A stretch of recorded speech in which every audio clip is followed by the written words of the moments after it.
नमस्कार। गांव दर्शन कार्यक्रम में आपका स्वागत है। आज हम आपको ले चलते हैं सीमांत जनपद उत्तरकाशी के सीमांत गांव भंकोली में। भंकोली गांव के लोगों की अपनी एक खास परंपरा है। यहां अतिथि सत्कार की एक विशेष महत्ता है, तो मासू देवता की भी अपनी एक कहानी है। यहां के लोग खेती किसानी के अलावा नकदी फसल और सब्जी उत्पादन के लिए जाने जाते हैं। तो आइए ले चलते हैं भंकोली गांव के लोगों के साथ, मिलते हैं और क्या खास है भंकोली गांव में।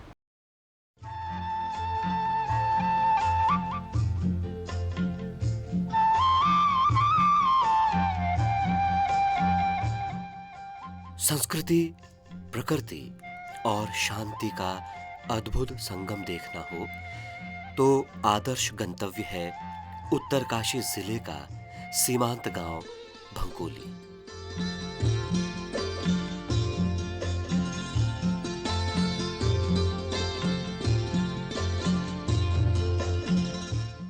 देव आस्था और भक्ति इस गांव का आभूषण है। यहाँ सभी सामूहिक निर्णय महासू देवता के मंदिर में बुजुर्गों द्वारा विचार विमर्श के बाद लिए जाते हैं।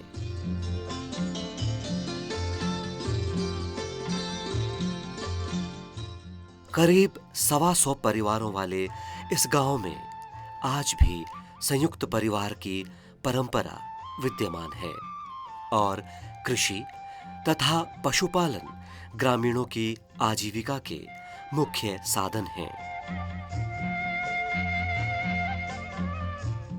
सड़क मार्ग से जुड़े इस गांव की एक विशेषता ये भी है कि गांव के युवा खेलकूद अथवा अन्य किसी स्पर्धा में ट्रॉफी अथवा शील्ड जीतकर आते हैं तो वह भी महासू देवता को समर्पित कर देते हैं। महासू महाराज के भंडार परिसर में ऐसी अनेक ट्रॉफी और शील्ड दिख जाती हैं। भंकोली गांव वस्तुतः एक त्रिकोण पर बसा है। इसके एक ओर देहरादून जिले का चकराता ब्लॉक सीमा बनता है तो दूसरी ओर टिहरी जिले का जौनपुर प्रखंड। यहाँ का खान पान रहन सहन काफी कुछ जौनसार बावर से मिलता जुलता है। पारंपरिक स्लेट पत्थर यानी पठाल से ढके घर यहाँ के वास्तुशिल्प का दर्शन कराते हैं। यद्यपि आधुनिक वास्तुशिल्प और भवन निर्माण शैली भी दस्तक दे चुकी है, किंतु ज्यादातर भवन पारंपरिक शैली के हैं।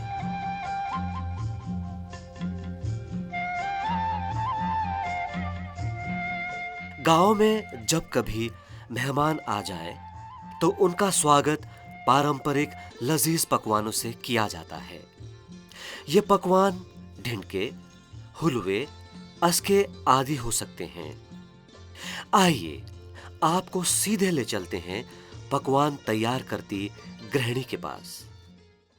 ये ऐसे बानो आगे जितने हमें मुमु बानो ये तो आगे रोटी करो पकाए तब आटे गूंदना खूब तब पकाने फिर दोबारा इतने सीढ़े तब इतना हमें भी पाओ जो मिशिया आ रहे हो हमारे पहाड़ी रिवाज से बानो में तुम ये जब भी हम आगे रोटी करो बानी इतकी तब पकाए करने हम ये तो खूब आटे के वैसे ही गूंदने तब बांधने दिन के उसके वजह तू के चाहूँ के और सीढ़े भी चाहूँ के बाद ये तो भी तेरे हमेशा बोरो तिल नारियल को बुरादा बंजीर उखड़ सब ते तो के बना में तो मसाला सीढ़ी तो बोरो हमें तो बने। आज हमने जो है तरह तरह के पकवान बना रखे हैं और हमारे यहाँ मेहमान आ रखे हैं उनके लिए जो है अस्के बना रखे हैं। ये अस्के ये चावल और ज्वार उसके अलग अलग उसके बनाए होते हैं। सारे जो है जितने अनाज होते हैं उनके बनाए जाते हैं। और ये जो है ये सीढ़े हैं, इनको अपनी भाषा में सीढ़े बोलते हैं, जौनसारी में उल्वे भी बोला जाता है। और ये भी गेहूँ, चावल, ज्वार तरह तरह के वो डाले जाते हैं इसमें, फिर उसको कूट के बनाया जाता है। और ये डेन के हैं, ये मंडुए के बनाए जाते हैं। इसको मंडुए को कूट के जो है पीसा जाता है, फिर इसको बनाया जाता है। ये सब हमने मेहमानों के लिए बना रखे हैं। ये हमारा पहाड़ी रिवाज है, पहाड़ी पकवान है। ये सब हम मेहमानों के लिए बनाते हैं, त्योहारों में भी बनाते हैं अपने, उसके लिए जो है हमारा खान पान है ये पहाड़ी। भंकोली गांव में कमोवेश हर तरह की फसल उगाई जाती है, किंतु ज्यादातर चौलाई, मंडवा, झंगोरा, राजमा, आलू और टमाटर की खेती की जाती है। तो यहाँ हर प्रकार की फसलें होती है, जैसे आपके चौलाई होती है, मंडवा होता है, झंगोरा होता है, और आपके टमाटर, राजमा और बीन, आलू, गोभी, बंद गोभी, फूल गोभी, मतलब सभी की सब्जियाँ जो है यहाँ उत्पन्न होती है। और सभी लोग जो काश्तकारी में होते हैं, क्यों कि हमारे यहाँ पहले से मतलब कर्मचारी कम थे, और इसीलिए हम सब अपने अपने इसमें काम में लगे, सब्जियों में, इसमें तो।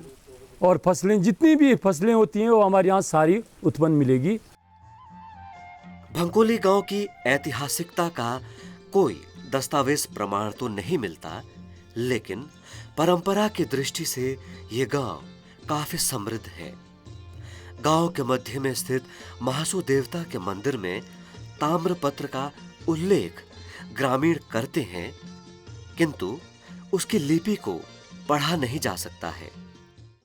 ये बहुत पौराणिक गांव है, और इस गांव के लिए हमने बहुत कम से कम 20-25 साल पहले मैं पुरातत्व से मिला था। तो पुरातत्व के अधिकारी मुझे लाखमंडल में मिले थे, तो उनसे भी मैंने निवेदन किया था कि आप एक बार भंकोली आइए।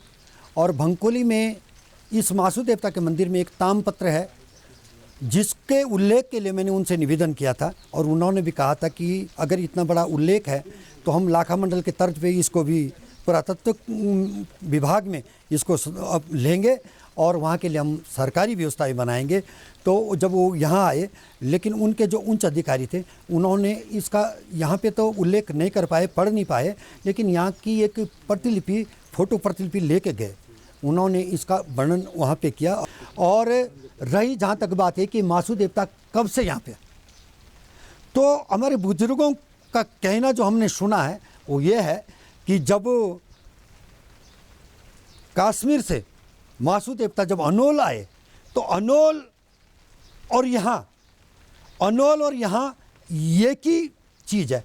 अनोल की जो, जिसको हम कहते हैं कि काली पोड़, जो काली पीठ है, जिसके नाम से जानते हैं कि भाई अनोल की ये वाला पोड़, और वो मैं भूल गया थोड़ा उसका, और थोड़ा और उदाहरण है उसमें, वैसे ही यहाँ पे भी है।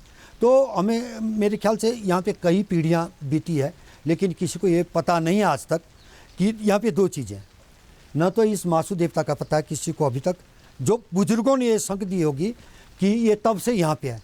और एक हमारा यहाँ पे मैं अभी बताऊँगा आपका, चमेली का पेड़ है, उसका भी आज तक किसी को पता नहीं है कि पहले लोगों को इतनी जानकारियाँ नहीं थी, और न इतने लोग बिजी थे, मात्र अपने परिवार पे आदमी टिका हुआ रहता था, सामूहिक परिवार था, अपने पशुपालन करते थे, अपनी खेती बाड़ी करते थे, जो भी मोटा छोटा जो अनाज उगाते थे वो उसमें अपने समर्पित रहते थे।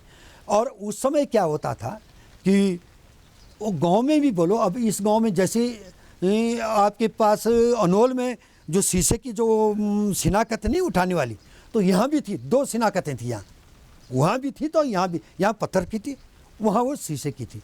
तो जब मेला होता था तब जो जवान जो लोग थे, हमारे जो नवयुवक लोग थे, वो फिर क्या बोलते थे, एक उनके लिए टाइम होता था, जैसे 2 से 3-4 बजे तक जो एक समय था कि हाँ भाई अब सब लोग आओ, तीनों जिलों के लोग आओ, और अब ये बोलो कि कौन यहाँ पे पहलवानी करेगा और कौन यहाँ पे पहलवान बनेगा, और यहाँ से कौन इनाम जीतेगा।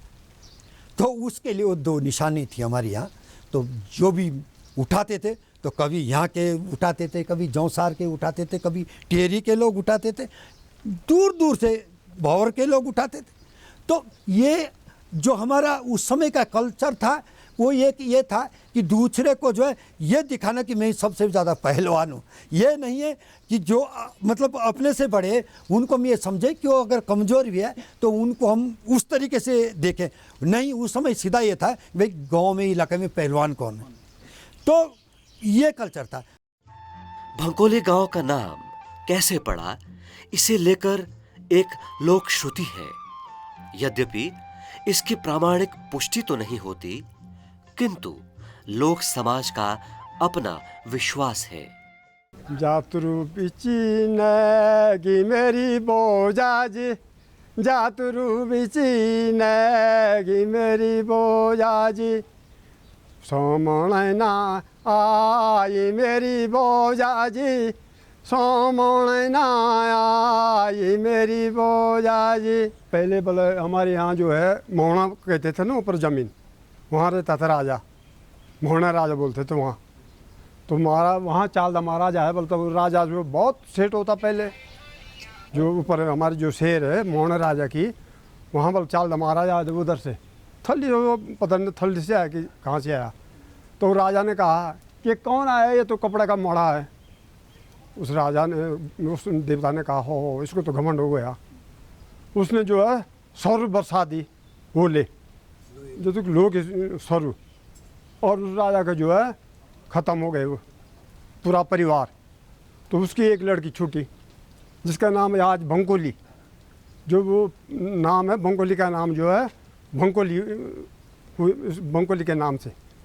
तो ये लड़की जो है यहाँ पे आई, तो उसने अपने साथ कोई एक कोठारा निकाला, जैसे हम एक, हाँ, तो वहाँ जो है उसकी जो है भंकोली बन गई, तो उसके नाम से है भंकोली का नाम हो गया।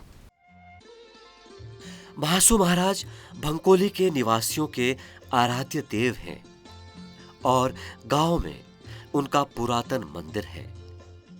महासू देवता की सेवा में हम समरोटा से 10-12 परिवार हैं, सिमुआल बंधु, और महासू देवता के सेवा में पहले से ही है, पूर्व से जब से हम आए होंगे तब से ही महासू देवता की सेवा करते हैं। और बिल्कुल नंगे पाँव से, पहले नहा धो के पहले नंगे पाँव से जो है यहाँ पे आते हैं, और 4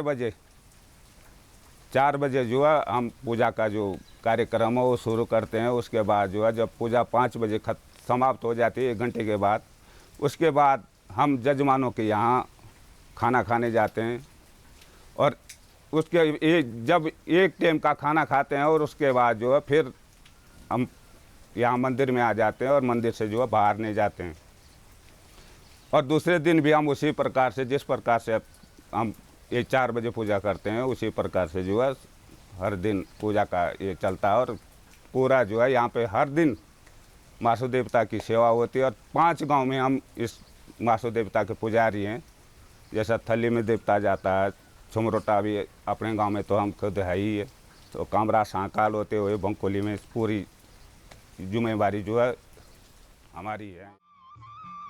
गांव के पहले इंटरमीडिएट परीक्षा पास करने वाले श्री जगत सिंह राणा से हमारी भेंट होती है।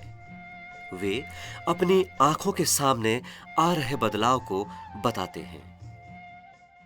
पुराने हिसाब से यहाँ पे खच्चर से सब राशन ढुलान होती थी। यहाँ जरा खट से 7-6 किलोमीटर राशन पैदल आता था। तब मैंने सन 84 में यहाँ कंट्रोल की दुकान लाई थी, जबकि यहाँ कोई कंट्रोल लाने में हिचकिचाते थे, डरते थे। और मैंने खच्चर से ढुलान करके गाँव वालों की पूर्ति की है। रीति रिवाज हमारा चाल चलन खाना पीना जौनसार के हिसाब से चलता है। अच्छा, क्योंकि जौनसार के रीति रिवाज से हमें ज़्यादा प्रभावित है। इसी दौरान हमारी भेंट होती है प्रगतिशील किसान रणवीर सिंह राणा से। वे विभिन्न तरह की सब्जियां उगाकर नौगांव, बड़कोट और पुरोला में विपणन कराते हैं।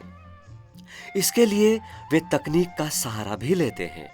संचार क्रांति के इस दौर में उनके पास जहां से मांग आती है, वहीं वे उत्पादित सब्जियां भेज देते हैं और अपने कर्म कौशल से बेहद संतुष्ट नजर आते हैं। जैसे करेला हुआ, लौकी हुई, कद्दू हुआ, बैंगन है, शिमला मिर्च है, भिंडी है, ये सारी लोकल सब्जी मेरे पास निर्भर है। मेरा रजिस्ट्रेशन करा रखा ऑनलाइन मैंने, मेरे पास और सब्जियां निर्भर मिलती है। मैं जब ज़्यादा ही होगे तब जाके मंडी जाएगी, नहीं तो लोकली अपने लोगों को मिलती है। लगभग जी कभी तो कोई चीज़ 1 कुंटल निकल जाती है, कभी कोई चीज़ कम निकल जाती है। अभी साल भर तो खैर क्या, पर जैसे दिन में कभी 50 किलो निकलती है, कभी 30 किलो निकलती है। ऐसे नहीं कि फिक्स होता कि इतनी निकलती, जैसे फिक्स ये नहीं बोल सकता इतनी निकलती है। कभी 50 किलो निकलती है, कभी 30 किलो निकलती है। ये नहीं कि फिक्स होता है, फिक्स नहीं इसमें, कभी ज़्यादा कभी कम होता है। कभी कुंटल निकल जाता है, कभी कुंटल से कम ही निकल जाती है, कभी कुंटल से ज़्यादा निकल जाती है। ये नहीं कि फिक्स नहीं है। अभी देखो अनपढ़ आदमी की सोच ही क्या होती है। अनपढ़ आदमी तो ये कि बस यही सोचे कि कुछ काम करो, कुछ आगे बढ़ो। और पढ़ा लिखा होता तो कोई कहीं सोच पर चले जाती है मैं वो चीज़ करूँ, वो कुछ नहीं है। अब अनपढ़ आदमी की सोचे कि मैं कुछ करूँ और इस परिवार को आगे बढ़ाऊँ। मेरे 7 बच्चे का खर्चा इसी में निर्भर है। 7 बच्चों का खर्चा इसी में निर्भर, जब बच्चे स्कूल में तैयारी कर रहे हैं पर इसी में निर्भर हूँ, कुछ नहीं, इसी में निर्भर हूँ, इसी सब्जी में निर्भर हूँ। मटर, टमाटर, बीन्स, आलू यहाँ की मुख्य नकदी फसलें हैं और साथ में गाय, भैंस, बकरी पालन ग्रामीणों की आमदनी में वृद्धि करने का सहगामी क्रियाकलाप। यहाँ उत्पादित नकदी फसलों की देहरादून, विकासनगर और दिल्ली तक मांग है। सब खेती करते हैं साहब यहाँ, जैसे दूध हुआ, बकरी पालन हुई, गाय हुई, भैंस हुए, मतलब हमारा सब चीज़ है साहब। जैसे खेती में हम मटर, टमाटर, बीन्स और आलू, प्याज वगैरह सारे उपाते हैं। जैसे हम मार्केट, जैसे विकासनगर, जैसे राजमा हुआ वो विकासनगर भी जाता है, टमाटर हमारे दिल्ली तक जाता है साहब। और जैसे ये मटर, ये देहरादून, विकासनगर, जहाँ भी कहीं हमको बेनिफिट मिलता है हम वहाँ इसको ले जाते हैं। और जैसे बकरियाँ हमारे पास, किसी के पास 100 बकरियाँ भी है, उनके लिए भी हम जैसे 3 लोग भी है तो वो भी उनको मैनेज करते हैं सब। खेती भी करती है और बकरी भी, गाय भैंस सारी, दूध जैसे हमारे यहाँ डेयरी लाखा मंडल पास में ही उस वहाँ ले जाते हैं। बाद बाकी जो भी कुछ वो है सब हम काश्तकार लोग हैं, जो भी हमारे यहाँ सब चीज़ मिलती है, ऐसा नहीं कोई चीज़ नहीं मिलती है। लेकिन ये है कि अब दुर्भाग्य है कि कोई बच्चा घर टिक नहीं पाता है, इसलिए थोड़ा काश्तकारी में थोड़ा कम होने जा रहा है। क्योंकि अब बच्चा जिसका भी वो देहरादून में है और अब घर में जो लोग हैं उन्हीं पे निर्भर है। लेकिन अब ये है कि साहब कि तब भी जब तक हम पे क्षमता रहेगी तब तक काश्तकारी करेंगे और इसको ना छोड़ेंगे ना। ये हमारा, हम इसी में अपने बच्चों को पालन पोषण करते हैं। भंकोली गांव की कृषि उपज की विशेषता यह है कि यहाँ रासायनिक उर्वरकों का इस्तेमाल नहीं किया जाता। विशुद्ध जैविक उत्पाद होने से बाजार में इनकी बिक्री हाथों हाथ हो जाती है। हम जो काश्तकारी करते हैं, मतलब ये है कि धान है, राजमा है, टमाटर है, आलू है, प्याज है, लहसुन है, इसी चीज़ की हम काश्तकारी करते हैं। और अगर मटर भी होते हैं हमारे बीन, मतलब ये है कि हम जो भी फसल उगाते हैं वो जैविक खाद से उगाते हैं। ये फसल हमारी, हम कोई खाद दवाई नहीं डालते, सारी चीज़ जैविक खाद से उगाते हैं हम। और मक्की भी, मतलब यहाँ हम 100 परिवार से ऊपर है भंकोली में, तो नीचे हमारी जो क्यारी है ये बेड़ोखेड़ा के नाम से आती है। काश्तकारी हमारी नीचे होती, क्यारियों में छानी हमारी बेड़ोखेड़ा में है। यहाँ हम मतलब रहते भी है और हमारे पास पशु भी है। जो पशु है हमारे पास गाय है, भैंस है, बकरियां हैं, बैल है और खच्चर है।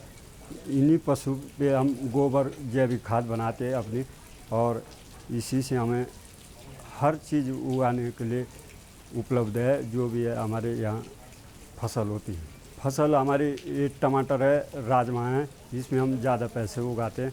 और जो भी कुछ सब्जियाँ होती जैसे मटर है और गोभी है, अदरक है और लहसुन है, मतलब इसमें हमारा बेनिफिट थोड़ा सही हो जाता है। इसी में हम अपने बाल बच्चों को पाल पाते।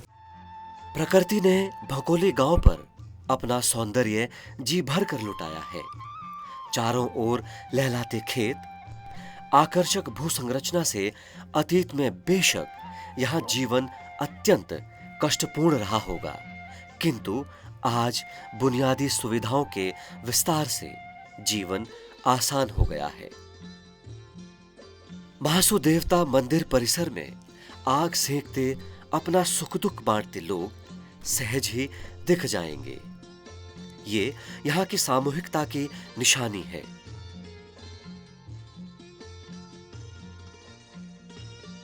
गौशाला में बंधे मवेशी, बकरियां और किचन गार्डन में सब्जियों की बेल ग्रामीण लोक जीवन की निराली छटा बिखेरती है। लेकिन जब तक लोक के कंठ से स्वर नहीं फूटते, तब तक बात अधूरी मानी जाती है। वो सुनी पड़ी गोई गाँव की पोचो की आगुणिया जे के नाचो खेलो थी रोइनी ध्या टुड़िया। वो सुनी पड़ी गोई गाँव की पोचो की आगुणिया जे के नाचो खेलो थी रोइनी ध्या टुड़िया। घूरो गुगु ते निगुरी बूटू के छाउंदी ए बना रोई पुराणी रूणू को गाँदी। घुर घुघु ते निगुरी बूटू के छाउंदी ए बना रोई पुराणी रूणू को गाँदी। ही कोई के खे पांजो मोलारे शोरो शामिड़ो ही कोई के खे बोआई टोलिया कोसरे कोचूरिया बाड़ेली सोयरोंदो ही कोसकी तू सोम जोंदो किले बोलिया ही डाडू खे पांजो मोलारे शोरो शामिड़ो ही डाडू खे बोआई टोलिया बेड़ारे कोचूरिया बाड़ेली सुतिरोंदो ही गाबरू क्यों समझो दोले बोलिया। गांव निसंदेह भारत की आत्मा है। यहाँ जो आत्मीयता है, सामूहिकता है और मृदुलता है, वह एक सम्मोहन सा है। भंकोली गांव भी उन्हीं में से एक है। दर्शकों, ये था भंकोली गांव, सीमांत जनपद उत्तरकाशी का सीमांत गांव भंकोली। आज हमने भंकोली गांव की समृद्धशाली परंपरा को देखा, भंकोली गांव की संपन्नता को देखा और भंकोली गांव की एजुकेशन स्तर को देखा, भंकोली गांव के महासू देवता की परंपरा को भी समझा। हमारा यह अंक आपको बहुत पसंद आया होगा। अगले अंक में हम आपको फिर ले चलेंगे ऐसे किसी दूसरे गांव में। तब तक के लिए अनुमति दीजिए। नमस्कार। वो से जी लागी गो जूरे कान से जी लागी गो जूरे उसे जी लागी गो जूरे लिकान से जी लागी गो जूरे से जी लागी गो जूरे कान से जी लागी गो जूरे वो बाजी ते कोरो मोला रे बाजनिया।